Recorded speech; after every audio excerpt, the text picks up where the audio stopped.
Fellas, ladies, let me tell you something today that's going to hit different. This ain't about being polite.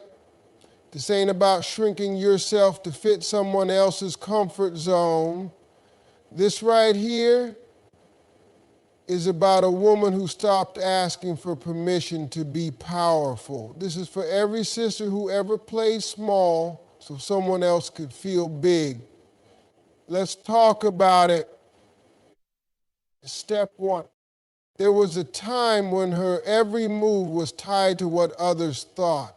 She used to second guess herself before making even the smallest decisions, changing her tone, her outfit, her ideas, just to make sure she didn't upset anybody. She wanted to be liked. She wanted the pat on the back, the good job, the little nod that said, "You're doing it right," and not because she was weak. No, she just didn't realize yet how powerful she already was without anyone else's stamp of approval. She was raised to believe that being accepted meant being agreeable, that you had to fit into the mold, follow the rules, stay polite, stay quiet. She'd pour herself into making everyone else comfortable, even if it meant silencing her own voice in the process. She would shrink her thoughts, swallow her needs, and play nice just to avoid being labeled too much or too loud or too confident. But life has a way of waking you up. It came slowly, disappointments that cut deep, betrayals that made her question everything, nights she cried alone after giving so much and still being overlooked, and over time, piece by piece, she started to realize no amount of approval from the outside could fill the emptiness she felt when she denied herself on the inside. She started to feel the weight of living small, started to question why she kept waiting for people to clap before she danced, why she needed someone else to co-sign a vision they couldn't even see. So she stopped asking. She started listening to her own voice, the one she'd buried under people-pleasing and perfectionism. She started making choices that felt good in her soul, even if they made other people uncomfortable. She began walking into spaces like she belonged there because deep down she always did. And when the applause stopped or never came, she kept going anyway because she finally understood that her worth was not up for public vote. The more she leaned into herself, the less she needed anyone else to say you're enough. Step two, power in her voice.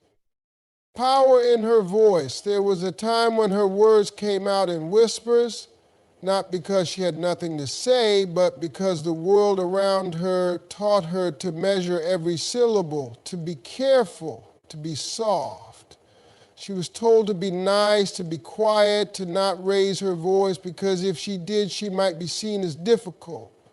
She used to rehearse conversations in her head over and over before she spoke up, terrified that she'd say too much or not say it right. She used to swallow truths that burned her throat just to keep the peace.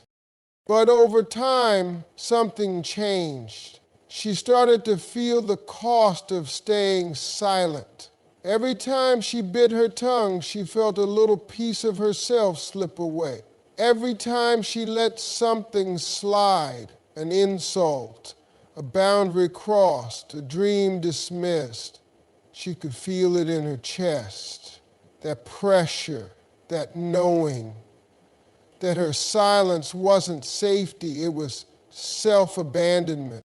She began to understand that her voice wasn't just noise, it was her truth. And truth has weight. Truth has depth. She realized she didn't have to shout to be heard. She just had to believe in what she was saying. Her voice didn't need to be loud. It needed to be honest. It needed to carry her story, her values, her strength. So she stopped editing herself for the comfort of others. She started saying what she meant, even if her voice trembled at first. She spoke up in rooms where she used to sit quietly. She advocated for herself not out of anger, but out of self-respect.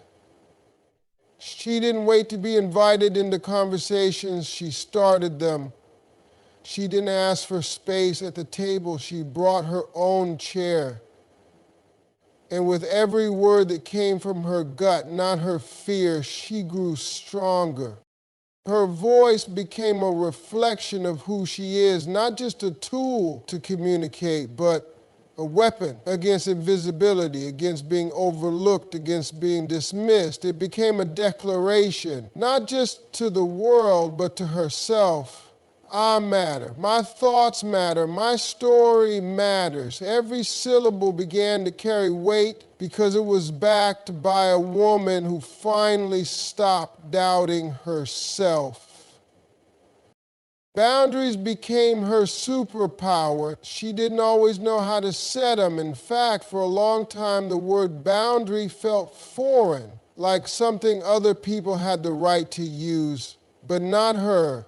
She was the helper, the fixer, the one who showed up for everybody, even when it cost her more than she had to give. She would say yes when she meant no, and smile through discomfort just to keep things smooth, to keep people happy, to keep from being labeled selfish or difficult. She wore exhaustion like a badge of honor, mistaking burnout for dedication. People called her dependable, loyal, the one they could always count on. But behind that praise was a truth she didn't want to face. Nobody ever asked what she needed, because she never made it known. She was too busy being available, too afraid of disappointing others, too conditioned to believe that love meant sacrifice without limits. Then came the breaking point, the day she realized she was giving out of an empty cup. The moment it clicked that love without boundaries isn't love. It's self-erasure. The minute she saw how people were getting comfortable taking from her while giving nothing in return, it hit her deep. And from that pain, a new version of her started to rise. She began to learn that no is a complete sentence, that she didn't owe anyone explanations for protecting her peace, that she could still be kind, still be compassionate, and still tell someone, this is where I end and you begin. She stopped apologizing for needing space. She stopped feeling guilty for putting herself first. And for the first time, she began to feel safe inside her own life. People didn't always like it. Some pushed back, some left. But what she gained in return was priceless. Clarity, confidence, control. She realized that boundaries don't push the right people away, they filter the wrong ones out. They're not walls, they're doors. Doors she gets to open or close based on her energy, her time, her values. She no longer feels obligated to over-explain her choices. She no longer entertains chaos just because she used to. Her energy became sacred, her time valuable, her emotional space protected like a fortress. She now chooses who gets access, not out of pride, but out of wisdom, not because she's angry, but because she finally understands the difference between being needed and being respected. Step 4, she walks in purpose, not permission. She walks in purpose, not permission. There was a time when she hesitated before every move. Before starting a project, she'd wait for someone to say it was a good idea. Before stepping into something new, she'd look around for approval, wondering if people would support her, wondering if they would make them uncomfortable. She was constantly scanning the room, asking in 100 unspoken ways, is it okay if I do this? Will you still love me if I grow? She didn't realize how deeply she had been trained to seek permission, not with words, but with the way she moved through life. She made herself small in situations where she had the power to lead. She stayed silent when she had the answers. She dimmed her fire so others wouldn't feel the heat of it. It wasn't because she lacked ability. It was because she thought she needed a green light from someone else to use it. But purpose doesn't wait. Purpose doesn't ask for a seat at the table. Purpose builds its own. And one day she stopped asking for directions to places she was born to create. She stopped waiting for the right time or the perfect conditions.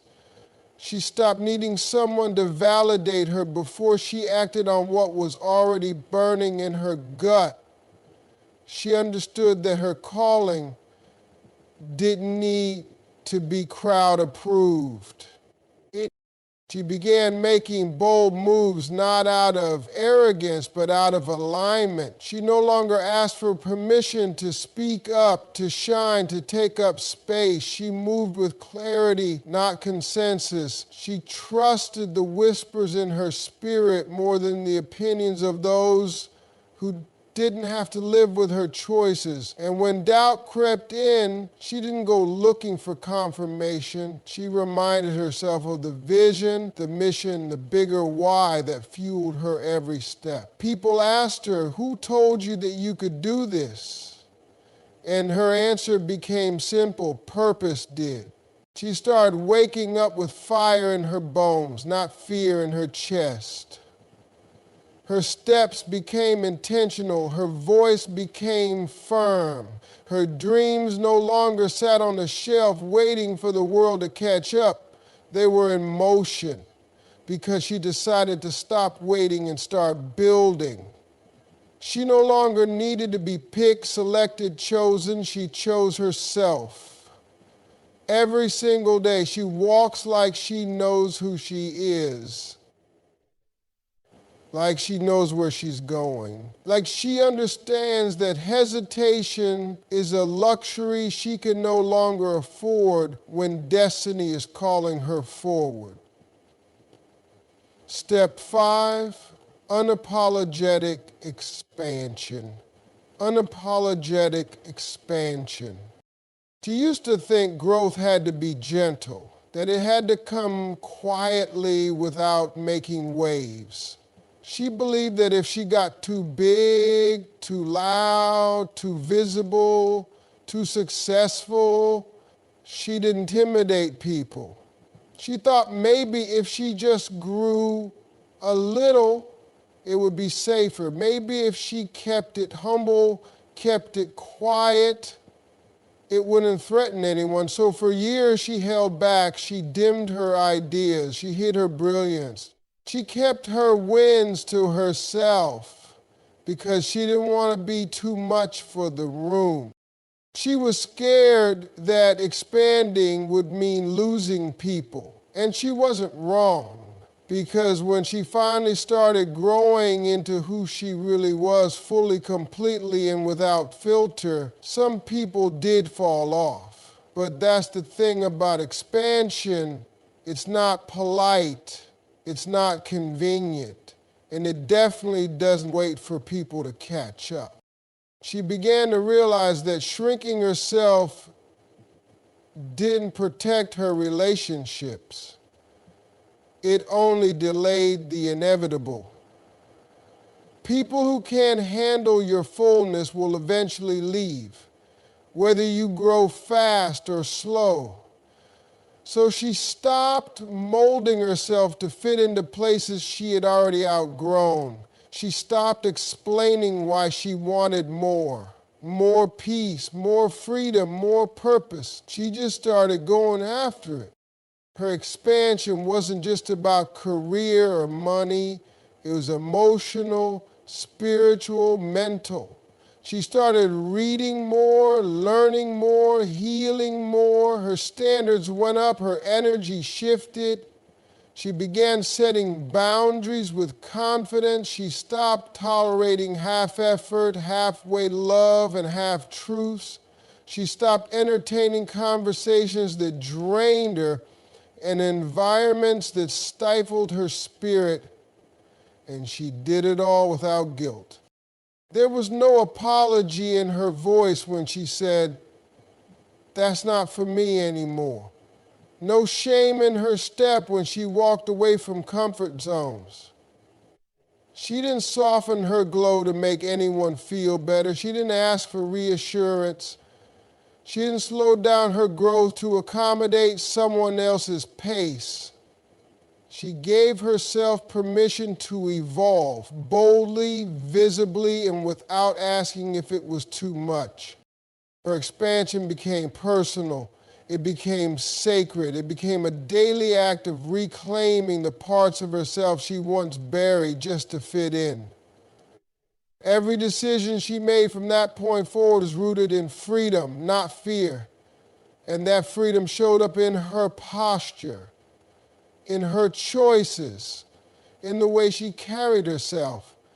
She started walking into spaces like she belonged there, not because someone said so, but because she knew so. And when people said she changed, she smiled, because that was the whole point.